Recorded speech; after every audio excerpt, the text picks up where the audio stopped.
Welcome, beautiful sisters. In this video, I'll be talking about the codes of Isis and the codes of the Golden Ankh. My name is Bach-Antonson, and I am a multidimensional Magdalene Rose priestess connected to the Isis lineage.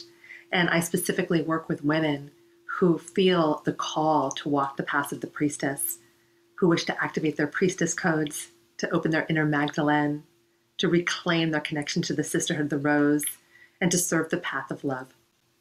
Welcome. So I'm first going to tell you a story. Isis came to me back in 2017 while I was in meditation. And for those of you that have had multidimensional experiences that have a level of opening in your pineal gland in the third eye, you'll understand that I actually saw Isis come in the room, and she came across almost like what was like an expanse. The best way I can describe it is it's as if she came across a bridge. It wasn't an actual bridge. The best way, it was like it was an expanse. And she came in such a regal form, holding a staff. And as she approached me, she got very close to me, like only a couple inches away from the proximity of my physical body. And she put the staff down, almost like with a thud. And telepathically, she asked me to hold the staff. So if her hands were here, I was guided to put my hands right on top of the staff. And even though this was a non-physical, multidimensional experience, when I went to put my hands on the staff, I was taken aback by the power and the enormity of the vibration that the staff beheld. And I couldn't actually hold the staff. And again, she transmitted to me that it was this particular day of her coming to me marked the beginning of our work together, where I would begin to practice in increments, being able to hold this golden staff. And over the course of what started as weeks and turned into months, I would see her again in meditation. She would meet me and I would practice holding that staff until one day I just could hold it. And I breathed with it, and suddenly, right from the core of the staff, it was as if this golden liquid began to transmit into and up my arm and began to completely code my entire body. It was as if the fiber optics of my body, like the internet of my body, was becoming a vibrational match for that golden liquid elixir energy that the staff beheld. And I knew that on that day, I had developed a capacity that my body, my physical body, emotional body, mental body, astral, energetic body, had developed enough in its musculature form where I was able to take on a new level of that golden light, of that golden frequency.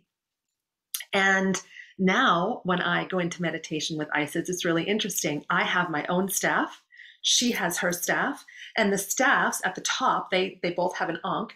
And they sort of, the best way I can describe it is they sort of talk to each other. And I know I relate to Isis now, not as an authority, not as a goddess to whom I am so humbled to be in the presence of, but rather a sister, a guide, a mentor.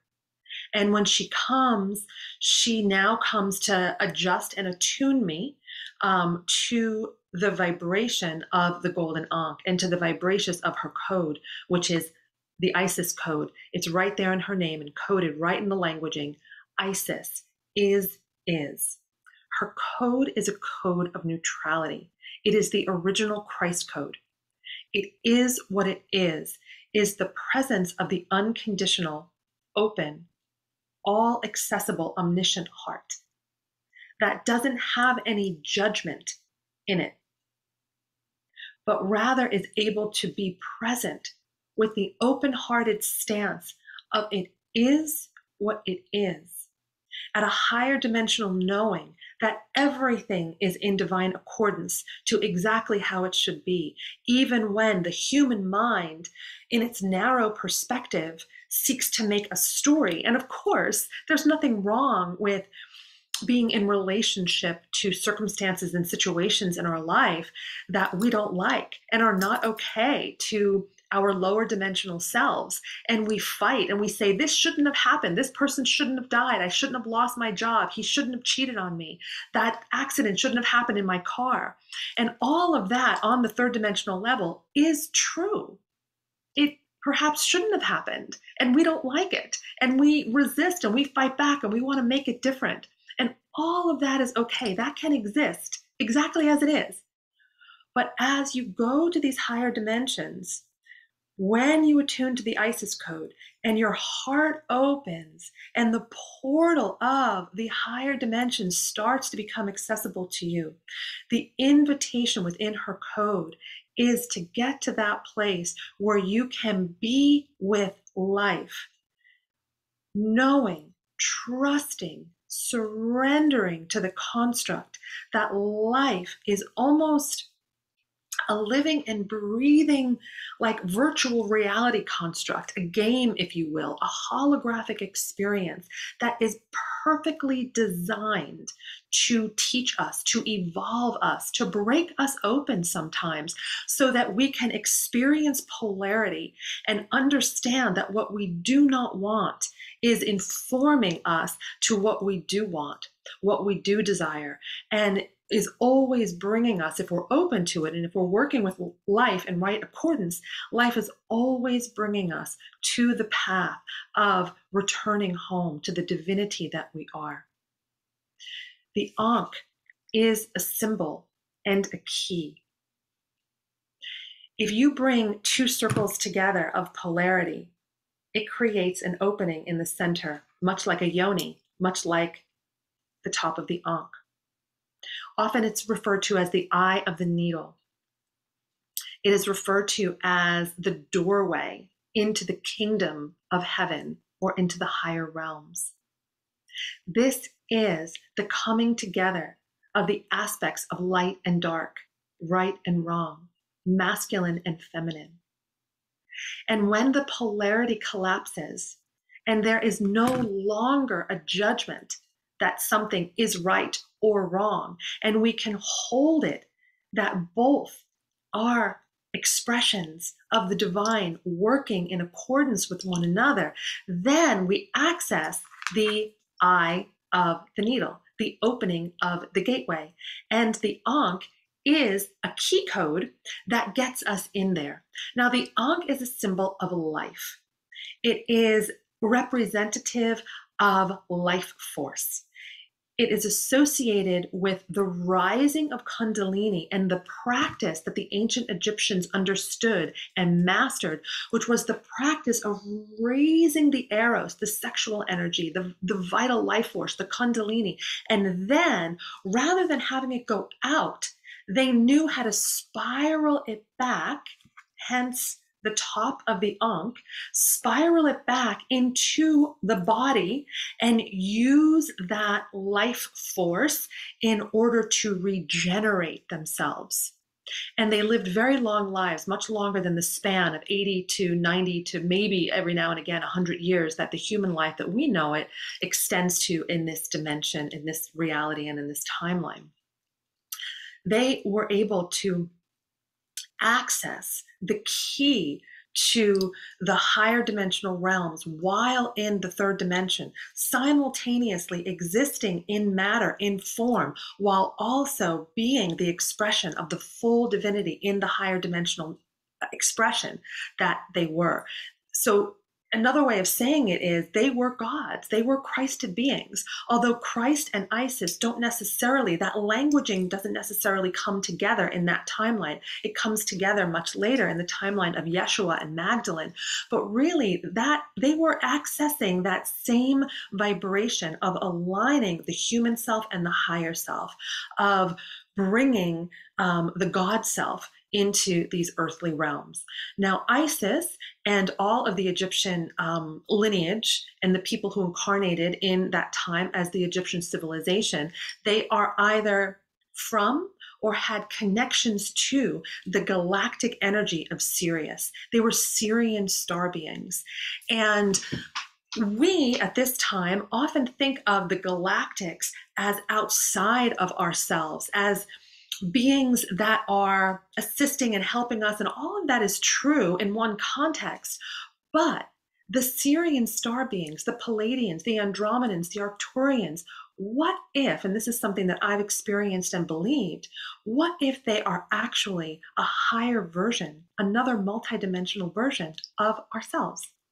When I channel the Rose Council and channel Isis within the Rose Council, they tell me all the time, we are you, you are us, we are one in the vibration of the rose. And so it has become clear to me, and I have seen that that is another version of ourselves. We are them, they are us. So the Ankh was also found in many hieroglyphs in and around the Egyptian temples. And we often see pictures of people holding the Ankh, much like a key. And it was a symbol of a person that passed and went through all of the initiations that were able to assist them in attaining their divine Christed consciousness, their crystalline consciousness. They were able to experience the carbon within their DNA shifting, transmuting, and transforming into the highest expression of its crystal form, which is light. They became light beings, divine beings on earth. And so the Ankh is a symbol of that life-giving force that they were able to attain in order to express themselves as matter and light simultaneously.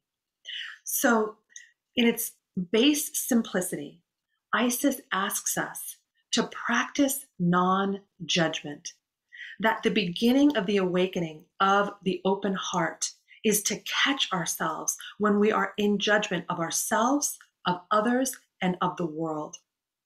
There's a construct of Trinity phrases that there are only three things that create all of our suffering. Number one, we want ourselves to be different. Number two, we want others to be different. Number three, we want the world to be different. The code of Isis aligns us with the inner ability to surrender to a much higher intelligence beyond the understanding of the human ego, the human mind, and the indoctrination of the third dimension and all of its polarity, that invites us into the stance, the frequency, the understanding, and the openness that it is what it is. And the irony here is that if we can be with something at that vibration, our hearts open to it. And the open heart is a portal for the higher realms of love. When those higher realms of love stream through our heart to a particular situation, we need not change it on the realms of matter with our protests, with our fighting against, but rather in the opening stance of holding something in the code of Isis, of it is what it is.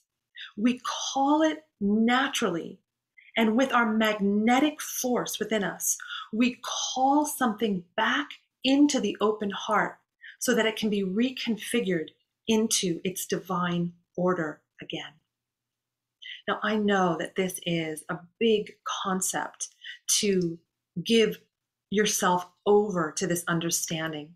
Many people that don't understand this vibration or haven't experienced this vibration will write it off as spiritual bypassing.